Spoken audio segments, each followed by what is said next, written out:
Би түрүүн үндслүүдээ нэлээд ярьсан л да.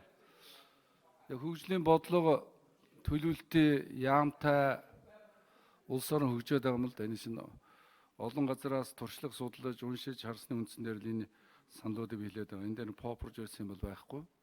Ер нь эдийн засгийн хөгжлийн одоо суур иж үрнээр нэг харах цаг нь болчихсон юм аа.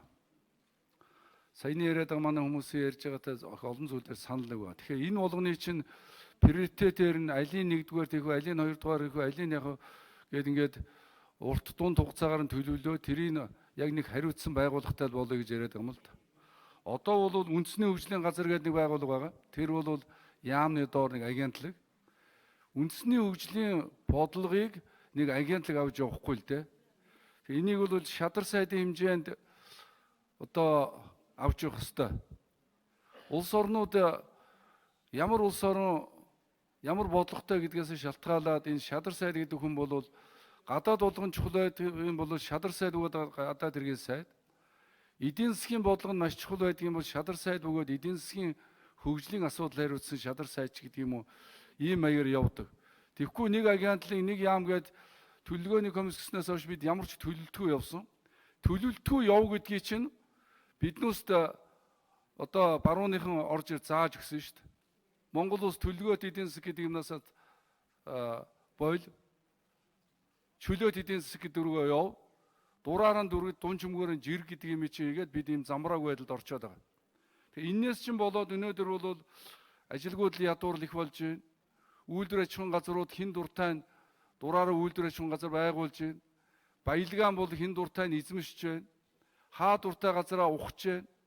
Тэрнээс нь болоод байгаль орчин чинь сүрж байна.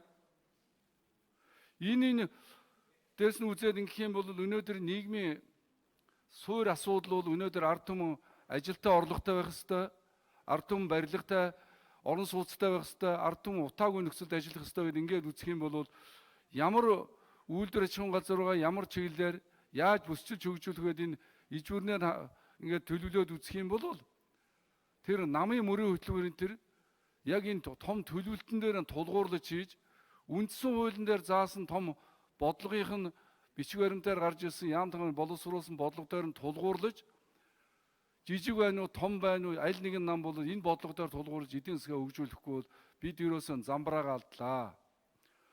Хамгийн гол нь бол эдийн засгийн хөгжил нь ийм биш байгаа учраас биднээс чинь амьдрал сайжрахгүй байгаа. Тэгээ энэ бол ямар нэгэн попорсон ямар нэгэн одоо ийм асуудал байхгүй. Энэ ерөөсөө эдийн засгийн асуудлыг энэ үндсэн хуулийн дээр ерөөсөө оруулж байгаа ганц тулгуур заалт энэ юм байгаа шүү дээ. Одоо Монгол улсын хувьд бол би түрүү хэлсэн хоёр хөшийн дунд байдаг улс. Үнэхээр бид эдийн засгийн хөгжүүлж эдийн засгийн бодлоготой хөгжиж чадахгүй энэ улс орны аюулгүй байдал тусгаар тогтнол бол энэ дээр л тулгуурлана. Монгол улс түүх шаштраараа гайхамшигтай орн.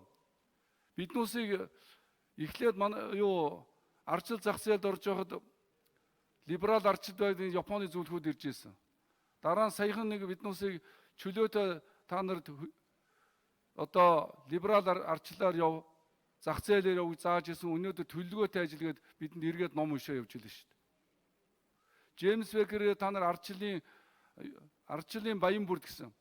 Яг нарийн дээрх юм бол Монгол улс баялагын баян бүрдтэй улс.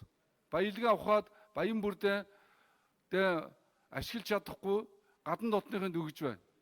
Бид археологийн баян бүрдтэй улс. Археологийн баян бүрдийг ухад өгөхөд дэлхийд одоо гаргаад үзүүлэхийн оронд бол замбраагүй ийш нь худалдаж замбраагүй болж байна. Бид динозаврын баян бүрдийн улс. Бид түүхийн баян бүрдийн улс. Өнөөдөр бид оюунлагын баян бүрдийн улс. Энэ болгоныг ашиглаад энэ эдийн засгийн хөгжлийнхаа бодлогыг явуулахгүй бол ерөөсөн болохгүй. Одоо 10 гаруй байгууллага 1990 оноос хойш байгуулагдсан байна шүү дээ. Тэгээд сольчихдог. Тийм учраас тогтвортой дунд удаа хугацааны хөгжлийн нэгдсэн бодлогыг төлөвлөгөөтэй хөгжүүлнэ. Энэхүү бодлого төлөвлөлтийг тогтвортой, залгамж чанартай хэрэгжүүлэх төрийн захиргааны байгууллага гэдэг. Залгамж шин чанартай. Тэгэхээр ийм том байгууллагыг энэ зөв бодлоготой гаргаж ирэх юм бол энэ чинь хэрэгжүүлж бүрэн боломж байна шүү дээ. Социализмыг сайн муу гэж хэлж байгаа. 1980-ад оны сүүлчээр одоогийн энэ бичиг баримтанд байна лээ шүү дээ. Монгол улсыг 50 жил хөгжүүлэх бодлого ийм бичиг баримт гаргаж ирсэн. Хаана ямар үйлдвэр аж ахуйн газар барих вэ? Хаана ямар баялаг байна гэдгийг чинь аль хэзээ гаргаж ирж бодлогоор төлөвлөсөн байж шүү дээ. Гэтэл энээс хойш ардчил зах зээлд ороод хин дуртайнд газар авах гэж байна. Хин дуртайнд голоо ширгээж байна. Хин дуртайнд энэ одоо дураараа ноос ноолор үйлдвэр байгуулад пуул голоо бохирдуулж байна. Ингэж улс орн хөгждөг юм уу? Тэгэхээр энэ үедэр улс орны ерөөсөн гол сүм нь бол эдийн засгийн хөгжил орох оронтой баймаар, өмсөх хувцастай баймаар байна. Идэх хоолтой баймаар. Тэгээд улс орн маань орлоготой баймаар байна. Ингэхгүйгээр бол ерөөсөө болохгүй шүү дээ. Би түрүү хэд хэдэн жишээнүүдийг хэлсэн. Өнөөдөр дэлхийн нийт аль орн ардчилсан орн, аль орн дотооддоор дэглэмтэй гэж ярихаас илүү аль орны эдийн засаг илүү байна. Тэр орнд бол өнөөдөр хөрөнгө оруулж шүү дээ.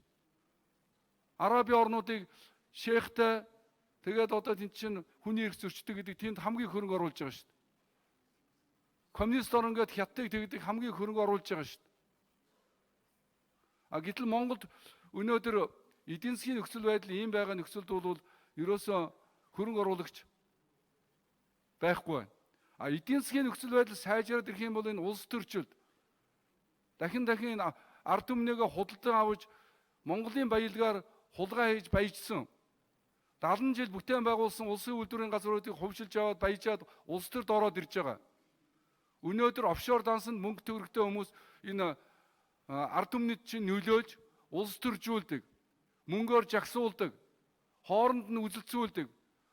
3.2 сая хүмүүсийг хооронд нь үлдцүүл талцуулж задралыг бий болгож байна. Зааг ялгааг бий болгож байна шүү дээ. Тэгэхээр бол энэ эдийн засгийн хөгжлийн нэг төв байгууллагатай болъё гэдгийг яагаад үндсэн хуулинд оруулныг бол Монгол улсын тусгаар тогтнол аюулгүй байдлын үндсэн баталгаа нь Монгол улсын эдийн засгийн нөхцөл байдал, ард түмний аюулгүй амьдрах нөхцөл байдал нь хүн сайхан амьдрах нөхцөл байдал учраас энэ үндсэн хуулийн дээр оруулъя.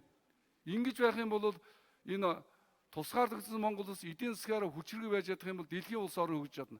Тэрэн дээр нь тулгуурлаад бид хөгжил дэвшлийг, ардчлалыг, зах зээлийг ярих ёстой болохоос биш.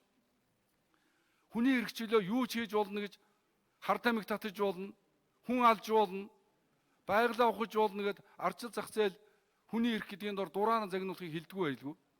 Ийм учраас бол энийг бол эсэргүүцээд ингээд ахыг бол ерөөс ойлгохгүй байна. Тэгэхээр энэ заалтыг бол би түрүүн баахан гишүүд энэ 11-р заалтан дээр жоохон өөрчлөлт оруулъя гэсэн. Тэгэхээр энэ заалтыг бол тэр тогтвортой хөгжлийн бодлого төлөвлөл тогтвортой байна гэсний оронд л ийм үг оруулчмаар бол энийг үргэлжлүүлэн Монгол улсын эдийн засаг, нийгмийн хөгжлийг урт хугацааны хөгжлийн нэгдсэн бодлого төлөвлөлтөд хөгжүүлнэ.